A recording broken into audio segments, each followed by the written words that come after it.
भगवान विष्णु ही इस सृष्टि के पालनहार है और भगवान शिव को सृष्टि के संहारक माना जाता है। ये दोनों ही सर्वशक्तिमान हैं और माना जाता है कि दोनों ही एक दूसरे के परम भक्त हैं। जब जब धरती पर धर्म डगमगाया, जब अधर्म ने तप, संयम और साधना के मार्ग को कमजोर करने का प्रयास किया, तब तब भगवान शिव ने किसी न किसी रूप में अवतरित होकर लोगों को दिशा दी। महादेव अपने भक्तों को अपनी इच्छानुसार पूजा करने की पूरी स्वतंत्रता देते हैं।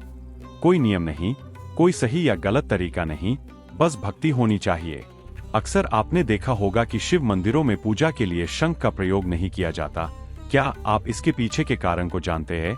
अगर नहीं तो आइए इस छोटे से वीडियो के माध्यम से जानते हैं। महादेव के मंदिर में शंख का उपयोग क्यों नहीं किया जाता? शंखचूड़ की कथा शिव पुराण के अनुसार। तो वीडियो में बने रहिए। कमेंट में हर हर महादेव लिखकर हमारे चैनल को सब्सक्राइब कर ले। हम आपके लिए रोज ऐसे ही वीडियो लाते रहेंगे। शंखचूड़ की कथा। शिव पुराण। शिव पुराण के रुद्र संहिता युद्ध खंड के अध्याय 27 से 40 खंड 2.5 में शक्तिशाली शंखचूड़ की कथा और शिव द्वारा उसके वध का उल्लेख है। कश्यप ऋषि की पत्नियों में से एक दनु थी। उस महिला दनु के कई शक्तिशाली पुत्र पैदा हुए। उनमें से एक विप्रचित्ति थी जिसका एक गुणी पुत्र दंभ था। दंभ विष्णु का बहुत बड़ा भक्त था। उसने पुष्कर अजमेर के पास में भगवान विष्णु की घोर तपस्या की और उनसे एक शक्तिशाली पुत्र प्राप्त करने के लिए एक वरदान प्राप्त किया जो तीनों लोकों पर विजय प्राप्त कर सके। बाद में वह एक तेजस्वी पुत्र का पिता बना जिसका नाम शंखचूड़ रखा गया। ब्रह्मा को भक्ति से प्रसन्न करने के लिए शंखचूड़ ने लंबे समय तक पुष्कर में तपस्या की। ब्रह्मा ने उसे श्री कृष्ण का दिव्य ताबीज दिया जिससे सर्वत्र विजय प्राप्त हुई। ब्रह्मा ने उसे बद्रिक आश्रम जाकर धर्माधिराज की पुत्री तुलसी से विवाह करने की सलाह दी। ब्रह्मा ने उसे बताया कि तुलसी ने भी घोर तपस्या की है। शंखचूड़ बद्रिक आश्रम गया और तुलसी से गंधर्व संस्कार सहित विवाह करने की इच्छा व्यक्त की। विवाह के पश्चात वह अपने पिता के घर लौट गया। देवताओं और दानवों का युद्ध। तब शुक्राचार्य वहां आए और देवताओं तथा दानवों के स्वाभाविक वैर का वर्णन किया। यह सुनकर शंखचूड़ ने इंद्र के नगर पर विजय प्राप्त करने के लिए शीघ्रता से चढ़ाई की। शंखचूड़ के आगमन की सूचना पाकर स्वर्ग के राजा इंद्र ने देवताओं सहित युद्ध की तैयारी की। तब असुरों और देवताओं में भयंकर युद्ध हुआ। दोनों में भयंकर युद्ध हुआ। अपनी शक्ति और बल से शंखचूड़ ने देवताओं को व्याकुल कर दिया। देवता उसके तेजस्वी तेज को सहन नहीं कर सके। वे भाग गए। इस प्रकार दानवों के पराक्रमी नेता दंभ के पुत्र ने समस्त लोकों पर विजय प्राप्त की और देवताओं की शक्तियां प्राप्त की। वह इंद्र बन गया और ब्रह्मांड का शासन करने लगा। उसने कुबेर, चंद्रमा, सूर्य, अग्नि, यम और वायु के कार्यों को संभाला। उसके राज्य में कोई दुर्भिक्ष, महामारी या महामारी नहीं थी। ग्रह अशुभ नहीं थे। लोगों में कोई चिंता या बीमारी नहीं थी। देवताओं को छोड़कर सभी जीवित प्राणी सुखी और कष्ट मुक्त थे। शंखचूड़ हमेशा कृष्ण की भक्ति में लीन रहता था। तत्पश्चात पराजित देवताओं ने अपने राज्य से वंचित होकर आपस में परामर्श किया और ऋषियों के साथ ब्रह्मा के सभा कक्ष में गए।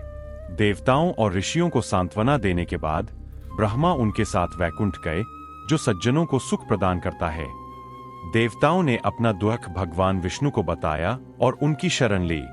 भगवान विष्णु ने कहा, हे कमलजन में ब्रह्मा, मैं शंखचूड़ के बारे में सब कुछ जानता हूँ जो मेरे एक महान भक्त, महान प्रतापी और पूर्व में ग्वाले रहे सुदामा थे। शिव अवश्य ही अच्छा कार्य करेंगे। सुदामा जो अब शंखचूड़ के रूप में पैदा हुए हैं, शिव की माया से राधा पर मोहित हो गए हैं। राधा के श्राप से उन्हें अपने कष्ट के लिए दानव के रूप में जन्म लेना पड़ा है। कृष्ण ने पहले ही यह निर्धारित कर दिया है कि उनकी मृत्यु रुद्र के त्रिशूल से होगी। अपने शरीर को त्याग कर वह पुनः उनके मित्र बन जाएंगे। हे देवराज, यह जानकर आपको किसी भी प्रकार का भय नहीं होना चाहिए। आइए हम शिव की शरण लें। वह हमारे लिए सब कुछ अच्छा करेंगे। देवताओं ने शिव से सहायता के लिए प्रार्थना की। तब विष्णु ब्रह्मा के साथ शिवलोक गए। उन्होंने दानव शंखचूड़ के बारे में बताया जिसने देवताओं की सभी शक्तियां छीनकर उन्हें बाहर निकाल दिया है। उन्होंने उससे कहा कि उसके अलावा कोई भी देवता शंखचूड़ को नहीं मार सकता। कृपया उसका वध करके लोगों को सुखी बनाए। व्यथित विष्णु और ब्रह्मा के ये वचन सुनकर शिव हंसकर बोले, हे विष्णु, हे ब्रह्मा, सब ओर से अपना भय दूर कर दो। निश्चय ही शंखचूड़ के कार्यों से कुछ कल्याण होगा। उचित समय आने पर मैं तुम्हें शाप से मुक्त कर दूंगा। कैलाशवासी रुद्र के पास जाओ, जो मेरे उत्तम एवं पूर्ण रूप वाले हैं। वे देवताओं के कार्य के लिए पृथक रूप और आकृति सहित प्रकट हुए हैं। इसी हेतु से भगवान मेरा पूर्ण रूप धारण करके कैलाश पर्वत पर भक्तों की सेवा करते हुए उनके अधीन रहते हैं। उनमें और हम दोनों में कोई अंतर नहीं है। तब ब्रह्मा और विष्णु देवताओं को साथ लेकर कैलाश गए। देवताओं ने रुद्र से असुरों के राजा और देवताओं के संहारक शंखचूड़ का वध करने का अनुरोध किया। देवताओं के वचन सुनकर रुद्र ने कहा, हे विष्णु, हे ब्रह्मा, हे देवताओं, तुम किसी भी प्रकार अपने धाम को लौट जाओ। मैं शंखचूड़ को उसके अनुयायियों और सेवकों सहित मार डालूंगा। भगवान शिव को प्रणाम करके विष्णु चले गए। वैकुंठ और ब्रह्मा सत्यलोक को चले गए। देवता आदि अपने अपने धाम को चले गए। रुद्र ने अपने मित्र गंधर्वराज को अपना दूत बनाया और उसे एक अद्भुत रथ पर बिठाकर प्रसन्नतापूर्वक शीघ्रतापूर्वक शंखचूड़ के पास भेज दिया। भगवान रुद्र के आदेश पर दूत असुरों की उस नगरी में गया जो इंद्र की अमरावती और कुबेर के महल से भी श्रेष्ठ थी। पुष्पदंत ने रुद्र का संदेश सुनाया, देवताओं को राज्य और उनका अधिकार लौटा दो, यदि नहीं तो मुझसे युद्ध करो। देवताओं ने मुझ, देवताओं के स्वामी और सज्जनों के हितैषी की शरण ली है। मैं क्रोधित होकर अवश्य ही तुम्हारा वध करूंगा। मैं रुद्र हूं, संहारक। मैंने समस्त देवताओं को अभय प्रदान किया है। मैं दुष्टों के लिए दंड का धारक हूं और मेरी शरण में आने वालों पर कृपा करता हूं।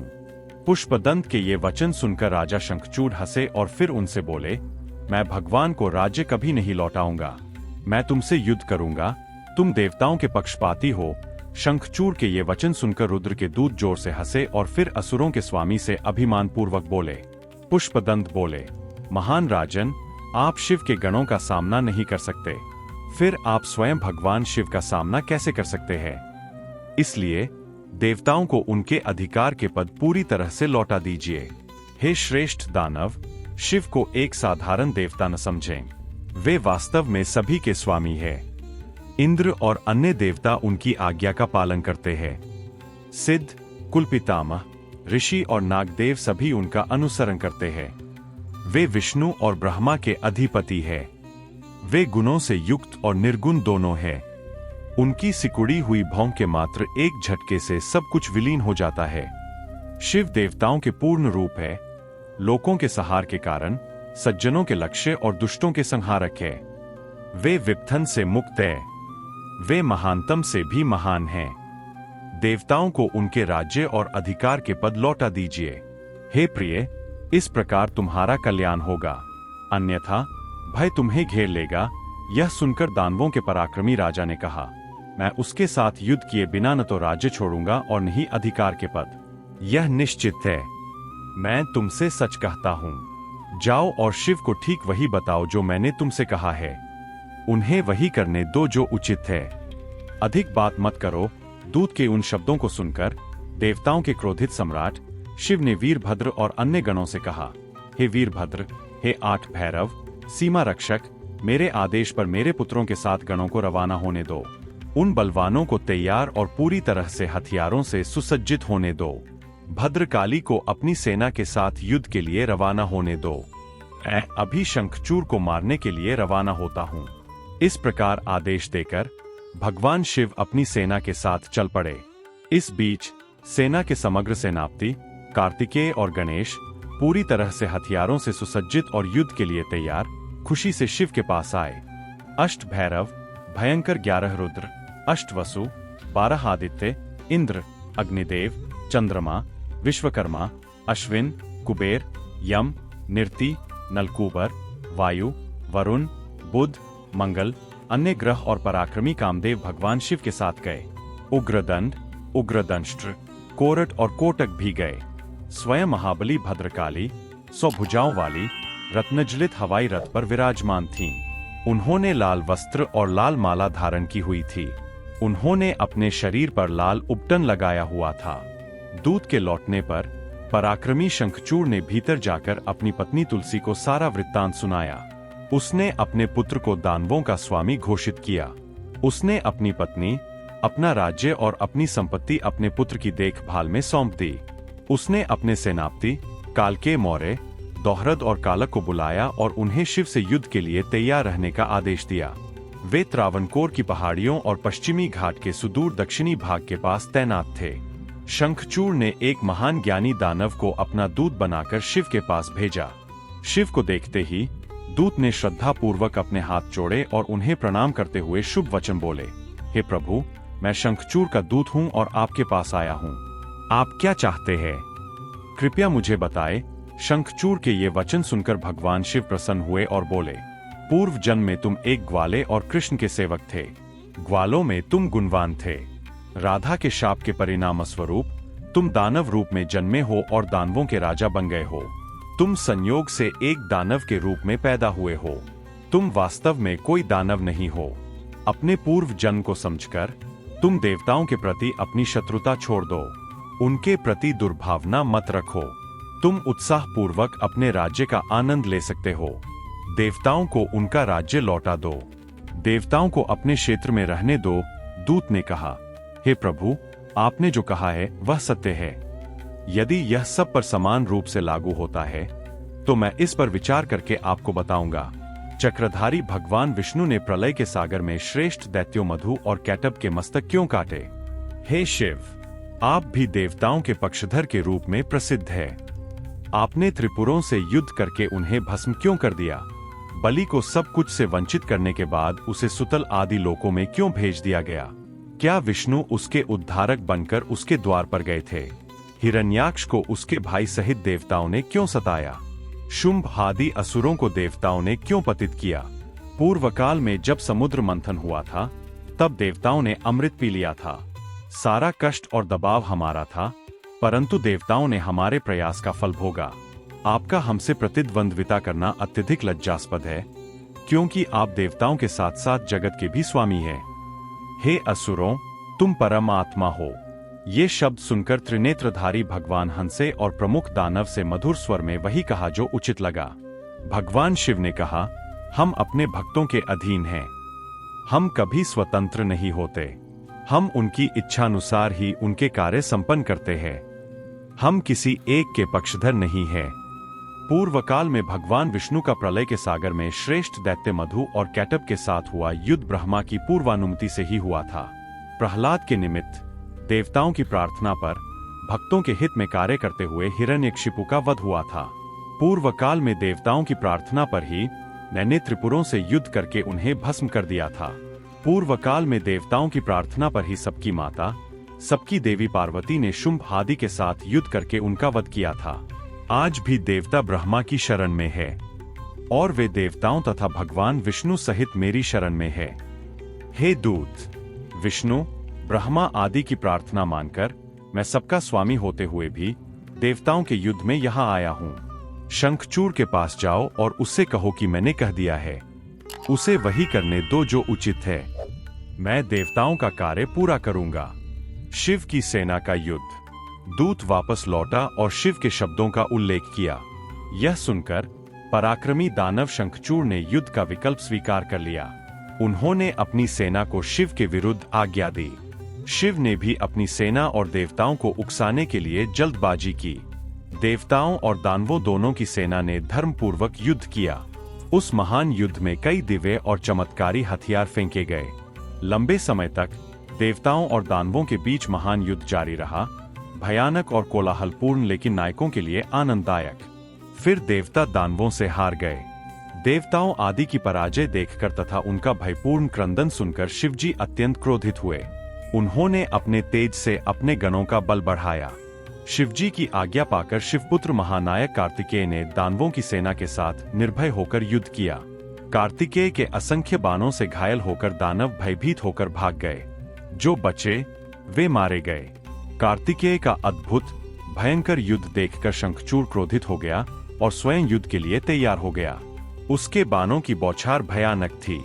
नंदीश्वर आदि देवता भाग गए। केवल कार्तिकेय ही युद्ध भूमि में रह गए। दानवराज ने पर्वतों, सर्पों, अजगरों और वृक्षों की ऐसी भयानक वर्षा की कि उसका सामना करना असंभव हो गया। उस वर्षा से पीड़ित होकर कार्तिकेय पाले की मोटी चादर से ढके सूर्य के समान प्रतीत हो रहे थे। इस बीच कार्तिकेय के अनुरोध पर काली दानवों का भक्षण करने और अपने लोगों की रक्षा करने के लिए पुनः युद्ध भूमि में गईं। नंदीश्वर और अन्य वीर, देवता, गंधर्व, यक्ष, राक्षस और नाग उनके पीछे पीछे गए। वीर रूप धारण करके भगवान शिव युद्ध भूमि में प्रविष्ट हुए।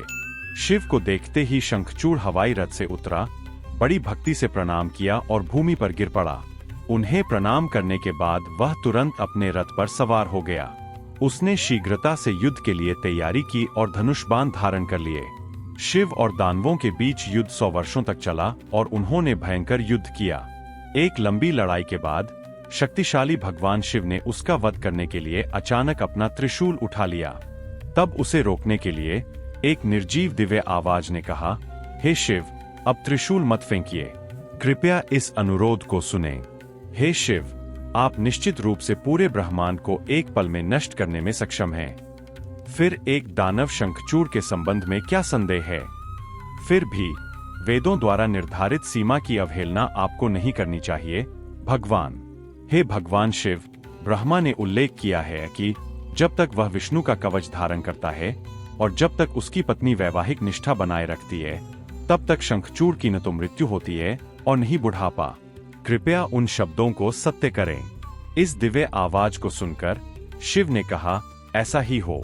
शिव की इच्छा से विष्णु वहां आए। शिव, जो कल्याण के लक्ष्य है, ने उन्हें आज्ञा दी। तब एक बूढ़े ब्राह्मण की आड़ में जादू करने वालों में सबसे प्रमुख विष्णु शंखचूड़ के पास गए और उसे कहा। वृद्ध ब्राह्मण बोला, हे दानवराज, मुझे वह भिक्षा दीजिए जिसके लिए मैं आपके पास आया हूँ। आप तो दीन दुखियों के प्रति दयालु है, इसलिए मैं आपसे जो चाहता हूँ वह मैं खुलकर नहीं कहूंगा। जब आप मुझे वचन देंगे तब मैं आपको बताऊंगा। प्रसन्नता व्यक्त करते हुए राजा ने हाँ में उत्तर दिया। तब ब्राह्मण रूपी कपटी विष्णु ने कहा, मैं आपके कवच का याचक हूँ। यह सुनकर ब्राह्मणों के हितैषी और सत्य वचन वाले दानवों के राजा ने दिव्य कवच, अपनी प्राण शक्ति ब्राह्मण को सौंप दी। तब शंखचूड़ का वेश धारण करके विष्णु तुलसी के पास गए और देवताओं की रक्षा के लिए उन्हें मंत्रमुग्ध कर दिया। इस बीच दानवों के राजा कवच के बिना शिव के पास गए। उन्होंने शंखचूड़ का वध करने के लिए अपना प्रज्वलित त्रिशूल उठाया। वह त्रिशूल कुछ देर तक शंखचूड़ के सिर के ऊपर घूमता रहा और शिव के इशारे पर दानव के सिर पर गिरा और उसे भस्म कर दिया। फिर वह तेजी से शिव के पास लौट आया। इस प्रकार उसका वध करने के बाद शिव पार्वती, कार्तिकेय और गणों के साथ हर्षपूर्वक अपने वृषभ पर सवार होकर शिवलोक चले गए। विष्णु वैकुंठ चले गए। कृष्ण संतुष्ट हो गए। देवता बड़े प्रसन्नता के साथ अपने धाम चले गए। ब्रह्मांड सामान्य हो गया। संपूर्ण पृथ्वी बाधाओं से मुक्त हो गई। आकाश शुद्ध हो गया। संपूर्ण जगत मंगलमय हो गया।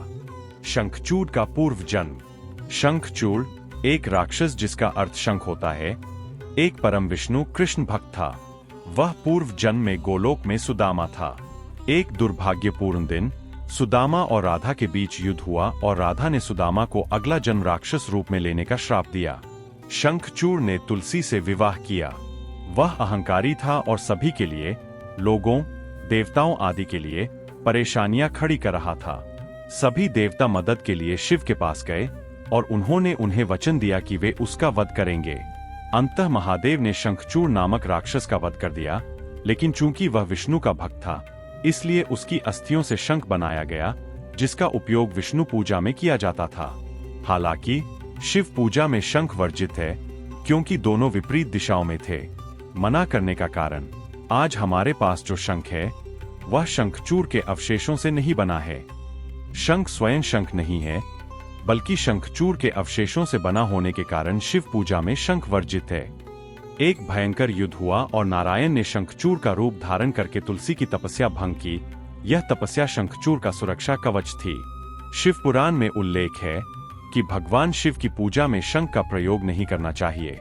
भगवान विष्णु की पूजा में शंख को बहुत शुभ माना जाता है, लेकिन भगवान शिव के लिए इसका प्रयोग नहीं किया जाता, क्योंकि ऐसा माना जाता है कि सभी शंख राक्षस शंखचूड़ की हड्डियों से उत्पन्न हुए हैं।